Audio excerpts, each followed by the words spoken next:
అందరికీ నమస్కారం. రేపు 29వ తేదీన మహానాడు చివరి రోజున భారీ బహిరంగ సభ కడప పట్టణంలో జరుగుతూ ఉంది.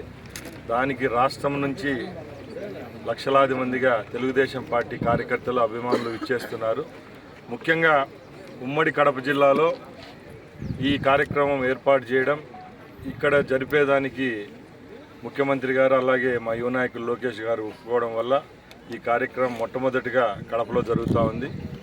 దీన్ని మేము ఒక ప్రిస్టేజ్గా తీసుకొని ఈ 10 నియోజకవర్గాల నాయకులం ఈ కార్యక్రమాన్ని జయప్రదం చేసేదానికి ముందుకెళ్తున్నాం. దానిలో భాగంగానే ముఖ్యంగా రాయచోటి అలాగే ఈ చుట్టుపక్కల ఉన్న 15 నియోజకవర్గాల నుంచి ఈ కార్యక్రమానికి విచ్చేసే తెలుగుదేశం పార్టీ కార్యకర్తలకు అభిమానులకు ఇక్కడ భోజన వసతి ఏర్పాటు చేయడం జరుగుతుంది. గోల్ చెరువు దగ్గర సుమారుగా 70,000 నుంచి 1,00,000 మంది వరకు వాటర్ బాటిల్స్, భోజనము అలాగే మజ్జిగ కూడా ఏర్పాటు చేస్తాం. ముఖ్యంగా ఈ కార్యక్రమాన్ని జయప్రదం చేయవలసిందిగా తెలుగుదేశం పార్టీ శ్రేణులకు ఇక్కడి నుంచి పిలుపునిస్తున్నాం.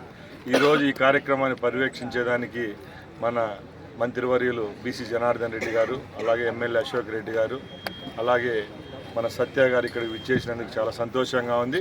ఈ మహానాడు చరిత్రలో నిలిచిపోయే విధంగా ఉమ్మడి కడప జిల్లాలో జరుగుతుంది.